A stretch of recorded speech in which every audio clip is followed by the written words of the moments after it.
All right, this is a very good question from our friend Eniola about the PSI versus MVP and all that jazz, all the jazz. But let's start off. We want to come out with a new drink, a new product at our restaurant. We've got an idea that people like a certain blend of flavors.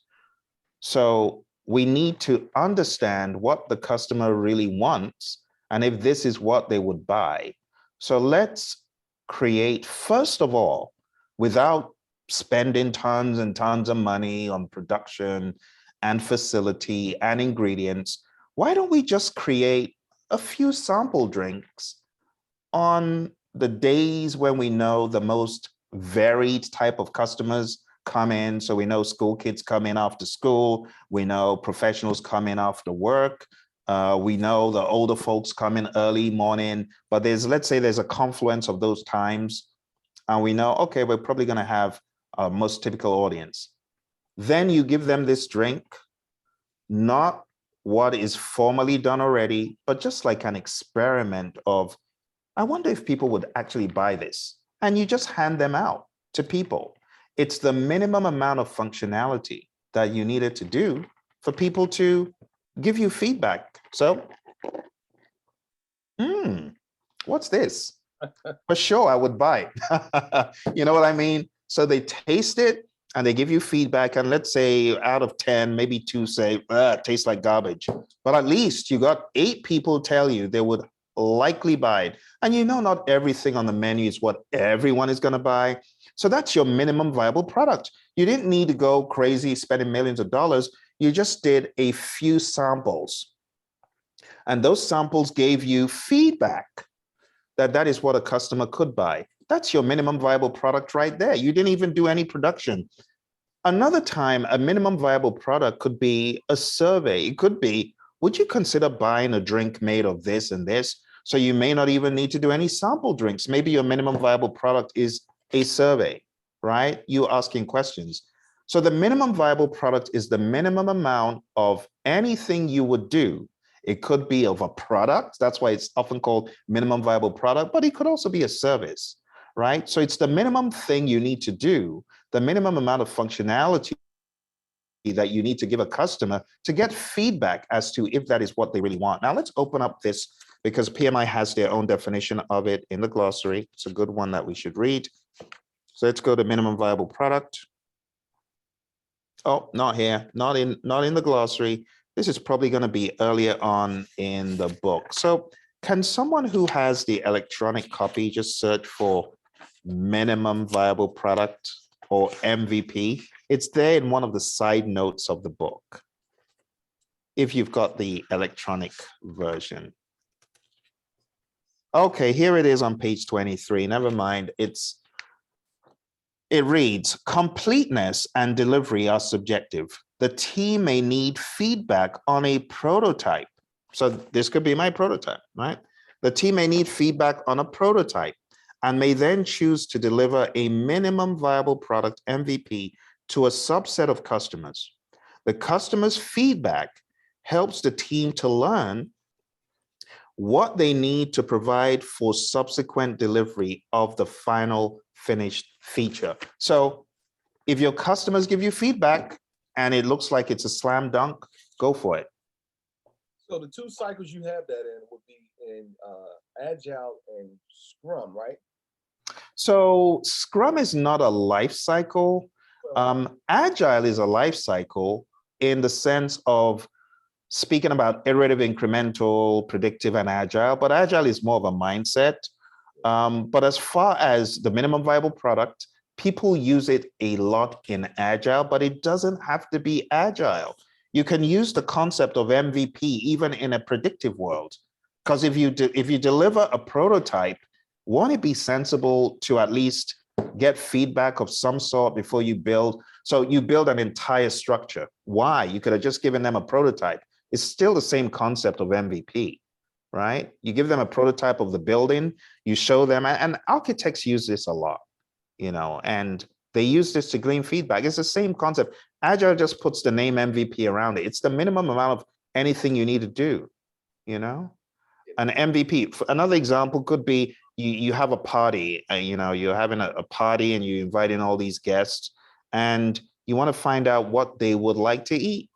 Well, maybe take a subset of the guests and ask them ahead of time, what do you think about this? It could be just a question. MVP doesn't have to be a product, right? And it doesn't have to be agile. It could be predictive, all right? Could be anything. Could be incremental, it could be iterative, although we normally find prototypes being used very heavily in iterative, but that's not to preclude prototyping, But again, MVP doesn't have to be a prototype. It could be a prototype, but it doesn't have to be. Let me start from economies of scale. MVP could be a product. It could be an increment of a product. But why go to that length when you can use a prototype? You see, so the going to the extreme could be, oh, it's an increment. Okay, you spend $5,000 on this increment, only to hear the customer say, we appreciate it, but no. What a waste. Why not go smaller and do a prototype? Now, even that prototype, maybe you spend $200 to do it. Why not just do a $2 piece of paper asking questions? You see, MVP is minimum.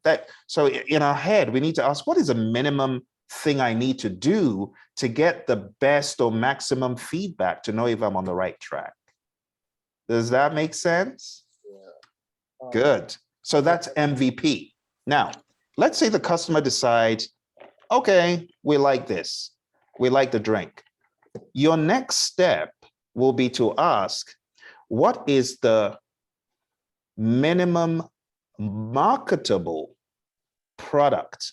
In other words, should we make 500, 600, 7? What is the minimum amount of stuff that we should market? Now, with a drink, it gets a little bit harder to convey what it is. But let's talk about the likes of Apple and Tim Cook, right? They have a tablet, right? An iPad mini, right? The question for minimum marketable product is going to be, what is the minimum amount of functionality that we need to put into this thing the first time we ship? So Steve Jobs, rest his soul, he was a master product owner. He already had in his head what would make this a marketable product. But the minimum amount of functionality that they put in this the first time is changed over time, right? Over time, we've got more and more features in this thing, but the minimum marketable product is the minimum amount of functionality that needs to be in the iPad mini before we put it into market as a product. So that's called MMP. Okay, by the way, this is not tested on your exam, so don't sweat it. The next thing you need to ask if you're Tim Cook is, all right, we've got this, and the crazy people at Samsung, which happen to be their collaborators in some ways, but their competitors at Samsung, they're always trying to outdo Apple, which they haven't really been able to anyway. But Tim Cook needs to ask, what is the minimum marketable feature set that I need to put into the subsequent release of this minimum marketable product? So we have the MVP.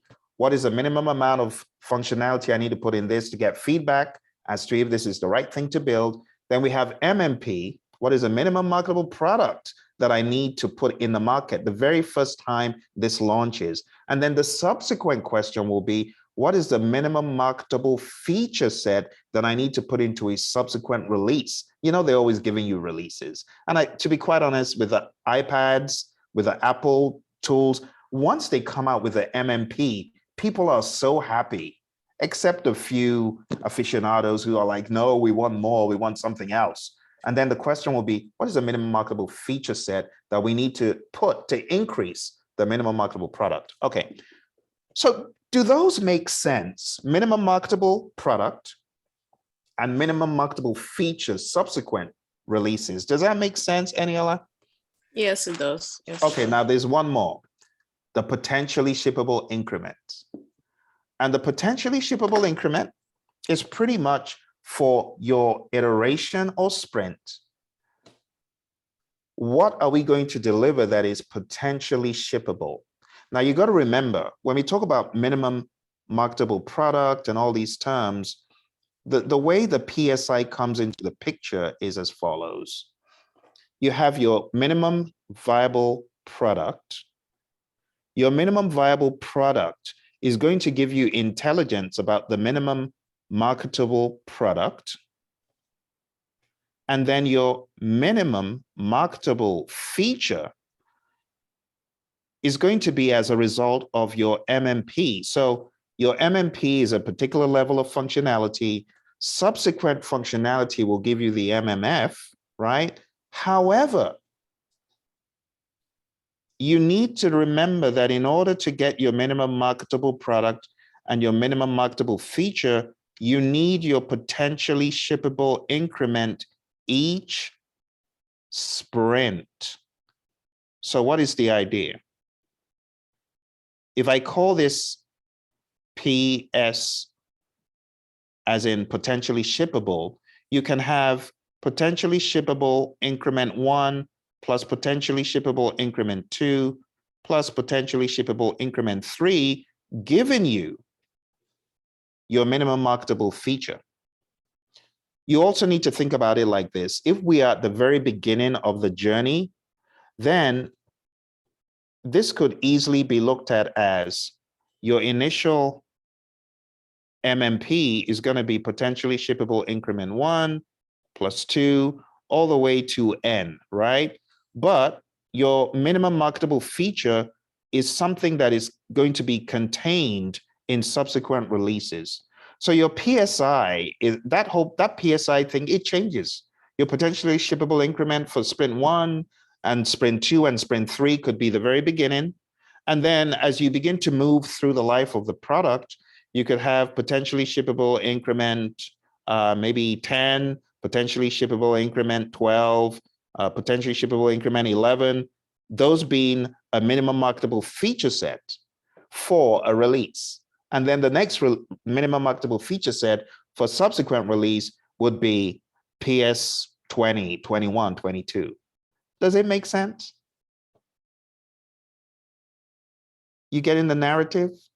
Not really. Okay, so let's start again. So let's say you have an iPad, right? Maybe it has one button. This is your minimum marketable product. Then you do another release of it. And then let's say it has 3 buttons. This is your minimum marketable feature set for an increase. You got to remember, this is for increments, right? In the very beginning, your minimum marketable feature set will be the same as the minimum marketable product. But as the life of the product evolves with time, your MMF cannot stay the same as MMP. Your MMP is the beginning. And at the beginning, your minimum marketable feature will be your minimum marketable product. But as you begin in the passage of time, you could have many different MMFs. Maybe your minimum marketable feature set for the first increment of, I should say, the first augmentation could be this. And then you have an MMF2, for example, right? So your MMF, it doesn't stay the same. Does that concept make sense? How an MMF needs to change? Because Yes, it's the minimum. that makes sense. Does it make sense? Yeah? Yeah. Okay. So MMP and MMF, you're going to keep evolving the MMF. Now the potentially shippable increment, you need those increments to add to what is going to be a minimum marketable feature. Does that make sense? So let's say your MMF, let's say this is PSI, potentially shippable increment 1, 2, and 3. And this is PSI 4, 5, and 6. And this is PSI 7, 8, and 9.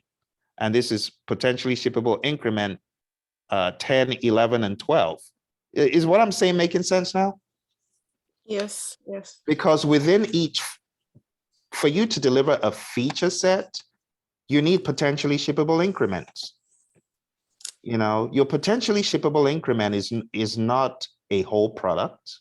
It could be, but it's not necessarily, right? But this is just taking it out to a more a grander way of thinking. You probably are way beyond exam level right now. Okay.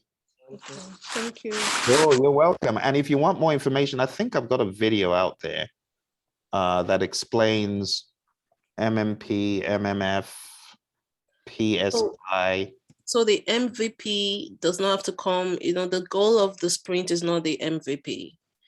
Do we need to have an MVP at the end of the sprint, or it has to be a PSI? So your MVP would be at the beginning. Your minimum viable product is, what are we building in the first place? And you want to do it as early as possible. Okay. Yeah. So here's a video where I talk about it a little bit more. It's like at the very beginning, once you understand what the customer wants, the MVP in the beginning, just build it from there here on out, just build it, keep building, you know, and it's hard to do it with a singular linear product like this, which is why we could use this. So MVP is, will people buy an iPad? MMP, minimum marketable product, will be, what is the minimum amount of functionality to put in the iPad for people to even want to buy it? MMF would be, how do we put more features in it? What is the minimum amount of additional features we should add on subsequent releases to put enough value for people that the release makes sense, that the feature set makes sense? And you just keep on, you know, this is a living MMF example, because every release, there's more features, or they get it better. They get something better than what they did before. Okay. Phil, Thank you. Good. You're welcome. Good question. I'll go ahead and stop the recording.